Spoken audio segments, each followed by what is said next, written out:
Hello and welcome to Fiction Fans, a podcast where we read books and other words too. I'm Lilly. And I'm Sarah, and today we will be talking about Audition for the Fox by Martin Cahill. But first we have our quick 5-minute introduction. Sarah, what is something great that happened recently? I am back into my very nerdy project to make it easier to query our reading data for the podcast. The two tiny terrors, my pugs, are also present in this episode, and they are helping me with that project. You can hear their growls of agreement. It's really unfair because I can see them kind of tumble across the screen every once in a while, and the listeners cannot. They like to reenact WWE matches.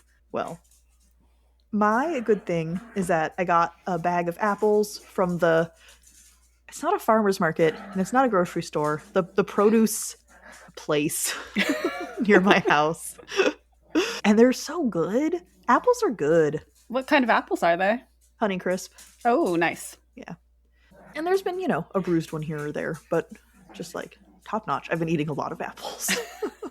Apples are good. Yeah. What are you drinking tonight? I have some green tea. I'm drinking apple cider. Presumably not home pressed from the apples that you bought, though. No, I just realized as I was saying it how one note my answers are. You're going for a theme. That's fine. Yeah. I was too impatient to actually heat it up all the way, so it's more like lukewarm apple cider, but I'll take it. Still good. And have you read anything good recently? Extracurricular. I finished reading Solsticia. We finished reading Solsticia, I should say. That was also my answer. Yes. But I have not done any additional reading. No. We took too long. One of the pieces that we wanted to accept got swooped by another publication. I mean, entirely our own fault. Yeah. It's actually good that we have had consequences for taking so long. Probably. So now the pain of that piece that we can't publish might spur us to be a little more timely next time. We'll see if we learn anything. I think it's a 50-50 chance. Yeah, fair enough. So, Audition for the Fox. It takes place in a world... I guess one of the first things I was struck by was how accessible the gods seem to be. Although, then I think maybe it's just because the main character is special. I don't think so, because it sounds like the gods, there are 99 of them, 99 pillars, plus one extra who's kind of like excommunicated. And the baddie, if you will. Yes, the baddie. And the gods, they do roam around on the earth. I think we see a lot of them partially because our heroine is related to one of them distantly. I think her great-grandfather was Bison. But it sounds like that is a pretty common thing. Like, she is in a temple that's all about these god-blooded people. I liked how, maybe commonplace isn't the right word, but it is a fun vibe to have the gods of creation be so close to mortals. It's something that you don't see in all storytelling, although this did feel very fable-like, and so I think that fits along with that theme. Yes, I agree on both counts. It is nice, and it does seem like the gods have a closer relationship to people than just sleeping with them.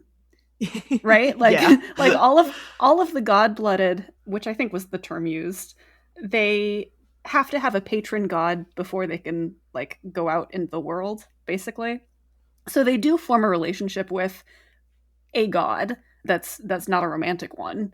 That's just like a, friends. Counterpoint though, it did seem like it's just the god-blooded who are so close with the gods, because we see normal people witness a god later and they're like fucking blown away. I think that the god-blooded do have a closer relationship to the gods than normal people do, but also you don't get to be god-blooded without the god having had, a relationship, a romantic relationship with with someone normal. That's true.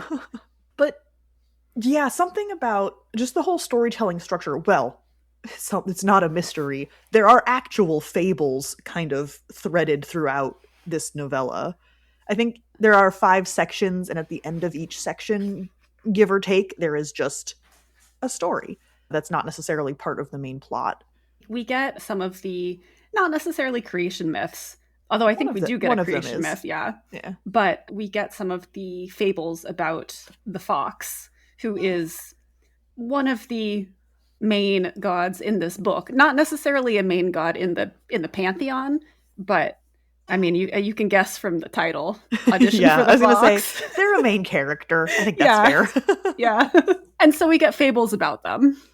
I do kind of wish that kind of mythology was woven in more instead of just kind of chunked at us. Yeah. We get a little bit of that mythology in the actual storyline, but I think the bulk of it comes from these interludes. And it does sometimes feel not necessarily disjointed, but it takes you out of the main action of the story a little bit. And I think we got plenty woven into the main story. Like the additional mythology that we got from those like fable excerpts didn't really add anything for me. I would disagree. Well, you can't because I said for me. Well, okay. I think there are 2 that definitely added things for me. There's one about the fox and the spider, which I think adds context for some things in the book, or specifically one thing in the book. And then the story about Fox and the Wolf. The Fox and the Wolf was the only one. And even that was told in the story, but the reader had to wait until the excerpts to actually hear it. Yeah. So, could have just been in the story. But that aspect, plus some of the other quirks of the narrative, really made this novella feel like a prologue. It felt like Cahill had this entire world and was like, okay, how can I communicate as much about this world as possible in this novella? There are so many place names that I didn't need. They didn't need to be in there. I like getting that kind of additional information. No, it's not necessary, but it does, for me, it does feel like it fleshes out the world in a way that I particularly enjoy. It can.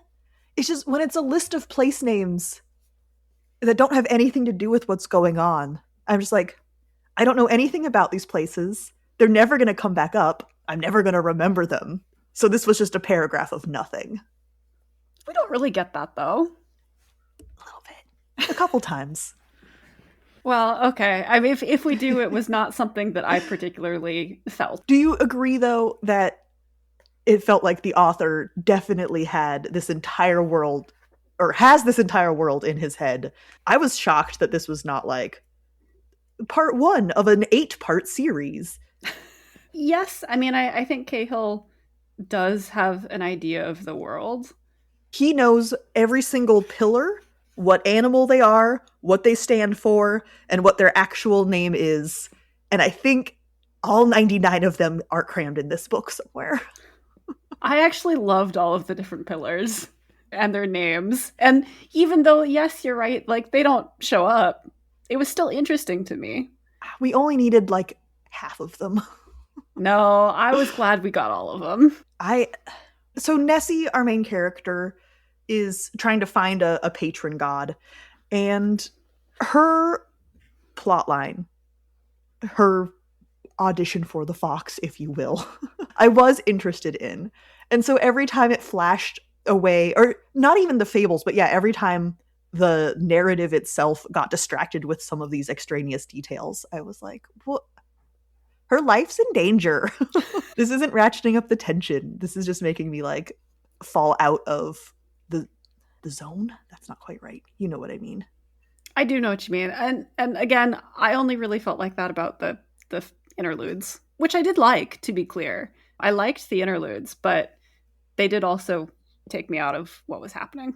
Yeah. Our main character needed a good shake, but got a good shake, metaphorically. I was really glad to see her growth throughout the story, because in the beginning, I found her a little frustrating. Like, she tried to get the patronage of, what, 93 other 96. gods? 96 other gods? Yeah. Yeah. And hasn't succeeded. So she's kind of at her last opportunity, except she could just wait another couple of years and then try again. Yeah, the stakes there were a little confusing, right? Because Nessie has approached this as, there's only 3 gods left for me to try. But then we find out from, I think the character is authoritative Ren. Yes. Kind of her mentor / BFF. I mean, they are the same age. Yeah. But he clearly is like, knows more than her. He just has his life together. That's still a mentor relationship. We find out that, yeah, she can retry gods. So it's not like she has crossed 96 off the list. She is making this into a bigger deal than it is. Yeah. To be fair, she's also young, but she's 21. I mean, it's not like she's 14. Yeah, that's not. She should know better. Yeah. Which is why I found her a little frustrating in the beginning, because I was like, Nessie, girl, you are putting all of this stress on yourself. You do not need to worry about this. Well, and she's acting like it's so critical. But then we find out that the reason why she failed some of the auditions is because she didn't even memorize the prayer for the god that she was auditioning for. So she clearly didn't try that hard, especially when later she says, I'm a really good student. It's like, are you? Yeah. Are you a really good student? She brings a lot of this on herself in the very beginning. But she does, once she is properly in her audition for the Fox, she does show a lot of growth. And so I rapidly changed my opinion about her. But in the beginning, I was like, oh, please don't be like this the whole time. I do wonder if there was supposed to be some subtext of she failed the auditions because it wasn't meant to be. Was there some cosmic meddling happening? I don't think that's on the page, but... I mean, I think the implication is kind of like you get to where you're supposed to be eventually if you keep working at it. But I don't necessarily think that the Fox was meddling in her auditions. Not the Fox, just cosmically. Okay. If she failed some of the early auditions for a reason as simple as did not memorize the thing she was supposed to recite, so either I interpret that as she's an absolute dingus, or maybe the universe interfered because she belonged with the Fox, and so they had to, like, not they. I'm not saying that this is one of the other deities, right? Just like, I don't know. Someone at the end says because, is it a spoiler? The audition for the Fox is a success. That doesn't feel like a spoiler. I mean, I think technically it is, but it doesn't feel like a spoiler. The good guys win? And someone says, like, you found your right place. Kind of, I don't know, implying that the other ones were the wrong place. I'm reaching. Yeah, but I'm reaching to try to be more sympathetic to Nessie. Yeah, I mean, the other ones can be the wrong place without cosmic intervention. I do think that she was just a little bit of a dingus in the start. And part of that is it's clear that she suffers from pretty extreme anxiety. She has some mental health things that do make it more difficult for her. And, you know, it can be like, you know something and then you get put on the spot and it all goes out of your head. That's happened to me plenty of times. So I do sympathize with that. Yeah. But then, like, you get unlimited retries. I don't know. She's acting like it's life or death. You do have to wait. I mean, it did sound like she had to wait quite a number of years before she could retry. But it's not life or death. It's just she wants to leave the temple and she can't leave the temple until she's got a patron. Yeah. And her, I'm in jail because I can't leave this temple because if I leave, people will try to murder me. That was very 21. Yes. But then it's like, okay, if it's that important to you, put a little more effort in. Yeah. Which I suppose is also very 21. That is also very 21. I mean, she's very much a 21-year-old. Yeah. But I loved the poetic justice of, all right, kid, if you're going to treat this like life or death, I'll put you in a life or death situation. Which is basically what the fox does. It felt very appropriate. Yeah. I mean, not right away, but as we saw more, like, as we picked up more details of Nessie, right? Like, she doesn't drop the "I'm a very good student" line until much farther in, which made me go, are you kidding me? But stuff like that made me appreciate the fox more and more. Yeah, I've really enjoyed the character of the fox. I didn't think that we were going to see much of them in the start, but we actually see quite a bit of them. Yeah, I mean, I'd say they're one of the main characters. Yeah, I agree. Which, again, I wasn't expecting. I think just from the setup of they're like a potential patron god and you're doing their test, I thought it would be a more remote kind of thing. But they totally meddle, and that's kind of like what we were talking about earlier with how close the gods are to mortals, right? Yeah. They're there and they're meddling, even if not all the mortals know.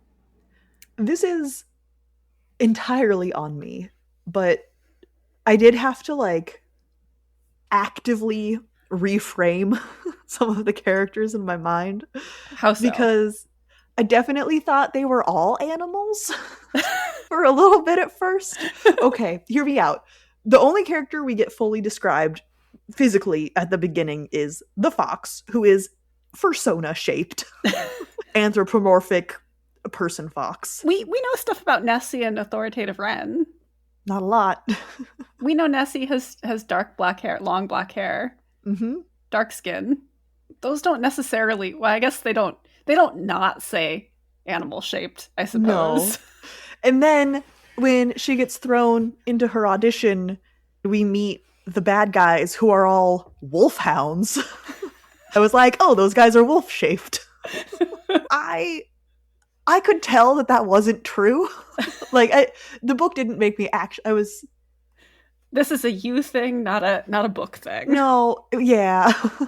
I was reading this going, I think the picture I have in my head is drastically incorrect. And then eventually when, I don't remember what the paragraph was, I was like, yeah, okay. I'm going to have to aggressively reimagine this. Yeah, I'm trying to see. I thought that they described the people by 17%, because I read an ebook. We find out that the gods either keep their animal form or assume an animal god, or sorry, the opposite of what I just said. They either keep their animal form or assume a human guise. And so I was like, okay, that's concrete proof that not everyone is animal shaped. Yeah, I'm reading. So I read an actual physical copy, and on page 13, when Nessie, I don't think it's a spoiler to say that Nessie gets sent back to the past as part of her audition, because it happens on like page 1, basically. But Nessie gets sent back to the past in a particularly brutal point in time for her country when they're being invaded and conquered. And she talks about the girl in front of her and her saffron robes and the color of her hair and the shape of her belt and things like that. And I guess I just read that as her being human. I mean, but it doesn't not say she's... Exactly. No, everyone is definitely human. And that was just me. I don't know. I had some preconceived notions in my head, and then nothing told me that was incorrect. So I just kind of rolled with it, knowing I was doing something wrong until a couple pages farther than that. But I was like, Yeah, that is incorrect. But yeah, animals can wear robes. It's true. And they could also be described as having long dark hair and belts. Yeah. And wrists. I think I got wires crossed with Stardust. That's not the name of the book. Oh, by Amy Ogden. Yes. Starfall?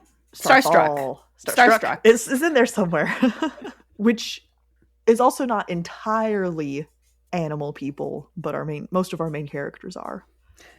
In that book, it is more animal shaped than I think this book. Yes, so I can see the wires crossed. I mean, there's no excuse. This book did nothing to make me think that.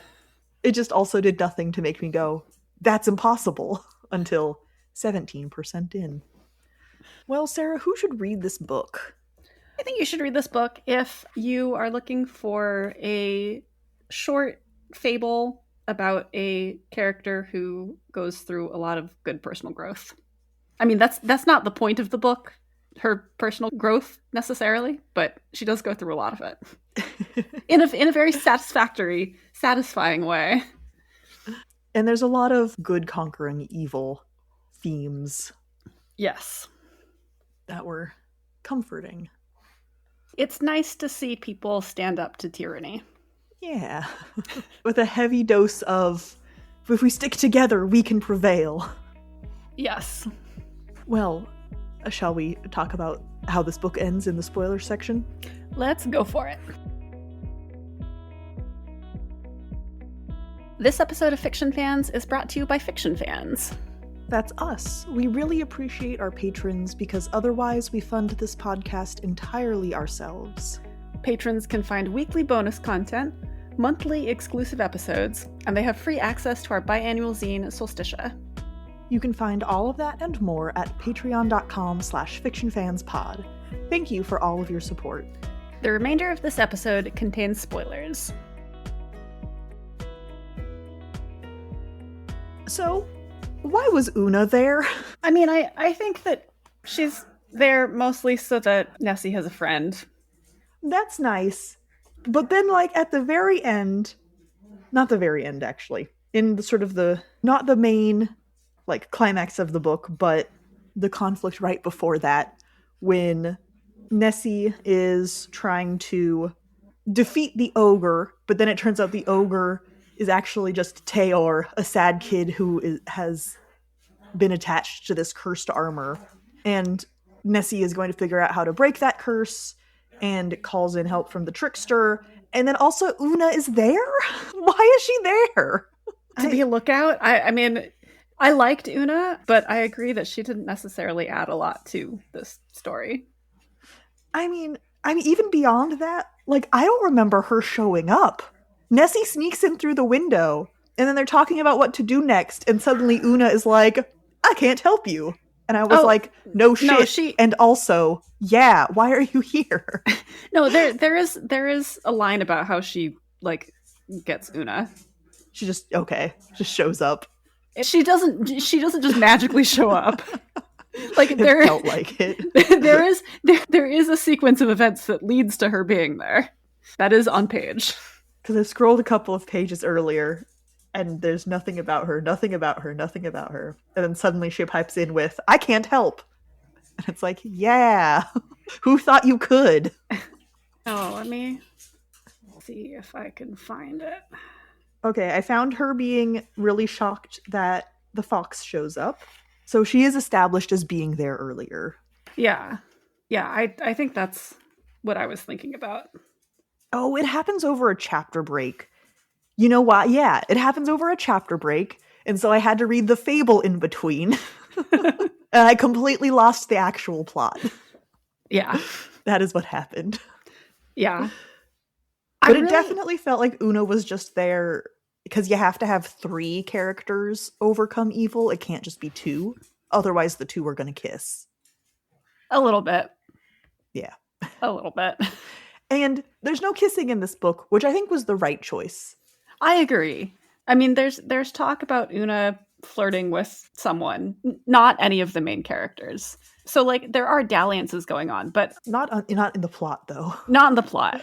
And I think that was the right choice. Yeah, it felt like Una was a specific cock block between Tayor and Nessie, and I didn't feel like that was necessary. Not that I didn't think that they shouldn't get together. There's too many negatives in that sentence. Not that I thought they should get together, but that I thought that there was no danger of that. Yeah, I can see that. I can see that. Tayor was maybe not a fascinating character, but a very critical character to this book. He is kind of the head of the Wolfhounds, except we find out not really. He's kind of like the figurehead of the Wolfhounds. So he is in this armor, which is big and scary, and he's very violent and aggressive towards the captives, everyone who has been taken from their homes and forced to work in this. I guess originally it was like a logging factory, but it's turned into a prison camp, yeah. And so he's kind of like the figurehead, but no one has seen who is inside, so no one really knows, is there a person inside? Is it just magic armor? And then it turns out that, yeah, there is a person inside, and even though he is from the invading country, Meden, was that it? Starts with a Z. I know that much. Zemin, that was it. He is also a victim of their very aggressive, like, war culture. He just wants to be a poet. He doesn't write very good poetry, but he just wants to be a poet. But I really liked that inclusion of not all of the Zemin / Wolfhounds are, it's like, it's not a monolith, right? Yeah. They aren't all one note, let's do a big fight and hurt a lot of people. Because that, I mean, it didn't actually bother me that much because it's so fable-like that kind of black and white works okay. But as soon as we got Taylor, I was like, oh, this is so much better. Well, and I do think that it's nice to acknowledge that oppressive societies can also victimize people within them. Yeah. In different ways. But yeah, it's not like everyone in the oppressive society is de facto also an oppressor. Right. Even though he was, but not by choice. He was, but not by choice. And when he has the opportunity to get out of his situation, he gets out and he is better. He doesn't continue the cycle of violence. He doesn't continue perpetrating these atrocities. So that was really well done. I really liked that inclusion and complication, but not really complication, just complexity. There we go. Yeah. We also find out eventually why the fox is standing up against the wolf. So the wolf is the 100th pillar who has been kicked out and is, of course, the patron god of the invading country. Zemin. Wolflandia. Wolflandia. And we don't really know much except that all of the other gods aren't really going to interfere. They did kick the wolf out, so they're not like on the wolf's side. But the fox says that they are the only one who is actively working against him. And then we find out why. The other gods don't think that the wolf should be invading Ornoia, which is the country that the Zemin are invading. But also, they kind of exist at all times, so they know that they get kicked out, the Zemin get kicked out eventually, so why do they need to do anything? Whereas the fox takes a much more active viewpoint. Yeah, the talk around time travel and circular cause and effect I thought was really interesting. Mm-hmm. Yeah. I kind of love that it didn't answer any questions. I mean, they do say that there would be paradoxes that would be a pain to sort out if Nessie died in the past before she was born. But not impossible to sort out, just a pain, just a hassle. And Nessie has that conversation near the very beginning when she's first given her task to spark a rebellion in this camp, basically.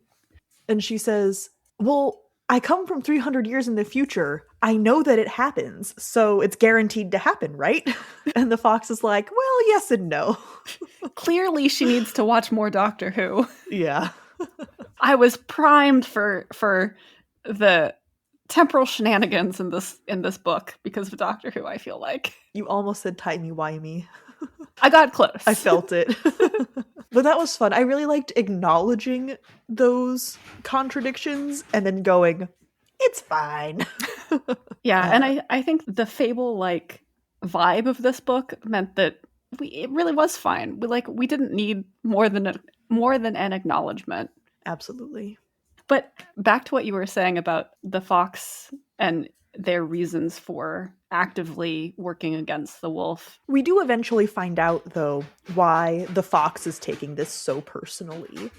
And it's a very good reason, but also way harsh. Yeah, and harsh in the sense of it was a much bigger thing than I was expecting. Not harsh as in the fox is overreacting or anything. Yeah, no, absolutely. Well, all of the fables that we get leading up to that are like, oh, the spider bragged about how hard a worker she is, and oh, the horse was mean to his followers, so the fox taught him a lesson, and like very much about the pride of the gods and not actual like human consequences for their actions. Yeah, I mean, they feel very much like fables, where it is some kind of, I'm going to say personal failing, which isn't quite what I mean, but like there's some moral that the god has to learn, or that the fox is essentially trying to teach. And then we get to why the fox and the wolf don't get along, or the fable of what happened. And it's the wolf ate the fox's kit. Like newborn, days old baby. Which is a really, it was a much darker place than I was expecting. Yeah. And this wasn't like, and then he cut the wolf open and the baby sprang out. Like, no. No. It also felt like such an escalation because that story starts with the wolf is already mad at the fox because of all the other stuff the fox has done. And so the wolf decides to teach the fox a lesson. And it's like nothing we've heard about the fox even remotely justifies that kind of escalation. Yeah. I mean, I'm not sure that anything would justify that kind of escalation anyway, necessarily, but it does seem but like there are degrees, and that was out of pocket. Yes, absolutely. Like it does seem like a wild escalation based on what we know about all of the characters. Based on what we know. And so it just felt like I was missing a lot. Like, is that really how the wolf reacts to the fox embarrassing some siblings? Murder? Not just any murder, child murder. Well, yeah. Infant murder. It's still like such a permanent consequence compared to the shenanigans we've been getting before. Yeah. Yeah. And it felt like the book was trying to lead up to this mystery of why the fox and the wolf were against each other, but it left me just instead wishing I had gotten the relationship build up. I agree. I would have liked to see more of that. I think if instead of the other fables, although I did, like I said, the fable about the fox and the spider does have relevance to the story. But I think that the reveal of what happened specifically between the fox and the wolf would have been stronger if the fables we had seen previously were also between the fox and the wolf. Or at least if we had seen the wolf at all. That too. Like, keeping that character, like, hidden until a grand reveal at the end, I don't think worked. Especially because it is such an emotional story. Yeah, I think that it would have benefited from a little bit more build-up. Yeah. And that being said, I assume that that's what I was supposed to take away from the fable, which is that the wolf is unreasonable and violent. Yes, I think so. That's just his deal. Because he's the god of the hunt? He's not even the god of war. That was the lion, right? I think so. Yeah. He's the god of the hunt. And so I guess he hunted the defenseless baby? I don't know. Yeah. I don't know. It was a lot. And well, I know I talked about how I like that it wasn't super black and white with Tayor and the other Zemin people, but on that level, it is completely black and white. Fox, good guy. Wolf, bad guy. No ambiguity there. No. But again, for this kind of fable-like story, I think that's fine. Oh yeah, it worked. I wasn't even like I said, annoyed by how black and white the wolfhounds were until I was given another option. And I was like, oh. I didn't know I needed this. Yeah. Or I didn't need this, but I didn't know that this would make me like it even more. Yeah. Which I think is a testament to how fable-like the storytelling is overall. Yeah. Yeah, I agree. It really did feel like a prequel, though. Like, if you told me that Cahill doesn't have, like, two quadruplets isn't the right word. Quadrilogy? I don't think that there is a quartet. Quartet. I was going to say, I know there is. Yeah, there is. If you tell me that he does not have two quartets and a finale planned out for this world, I would call you a liar. I mean, I didn't get the sense that there was more specifically planned from his author's note at the end of the book. He's playing coy. I'm telling you. Maybe. He does say that if there is another book, he would give the Fox and Nessie a Regency ballroom scene. And I'm here for that. I think I would enjoy reading them in a Regency ballroom setting. Is my brain broken? Or did that make me think that they were going to have a kissing scene? I guess just because they're in the scene together doesn't mean that they're being... But Regency ballroom screams romance, right? I mean, my mental image of that was they're part of that event. They are attending the ball for shenanigan reasons, but not that they are going to have a romantic interlude. Because that's impossible. Like, that would just be crazy. I did not get romantic tension from that description or from their two characters. Well, I didn't from this novel at all, novella at all. I'm just saying, telling me that two characters are going to get a ballroom scene, that's my instinct. I don't think that's what the point was. No, just because they are in a ballroom doesn't mean that they are going to be doing the kissing. Someone's going to be kissing, though. It's actually illegal to put more than one person in a ballroom and have no one kiss. I'll give the two of them a nice, swanky ballroom scene, a big, modern kind of bash with tiny tea cakes and fancy cocktails and expensive outfits and politicking and courtship drama, real Bridgerton vibes. Courtship drama. See? Yes, but like they could not be between them though. Yeah, no. Not between them. They could be the ones doing the matchmaking. That would be really fun. Yeah, like that's the kind of vibe that I got from that description. No, I don't think that that's what he meant. I'm just saying that when you first tell me two characters are going to have a ballroom scene, that is my instinct. I guess that's fair. You are the correct one here. But now, yeah, I do really want them doing some like Midsummer Night's Dream shenanigans. Yes. I think that'd be very fun. Yeah, I agree. Thank you so much for listening to this episode of Fiction Fans. Come disagree with us. We're on Blue Sky and Instagram at FictionFansPod. You can also email us at fictionfanspod@gmail.com or leave a comment on YouTube.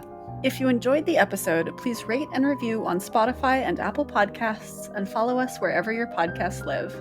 We also have a Patreon where you can support us and find exclusive episodes and a lot of other nonsense. Thanks again for listening, and may your villains always be defeated. Bye! Bye!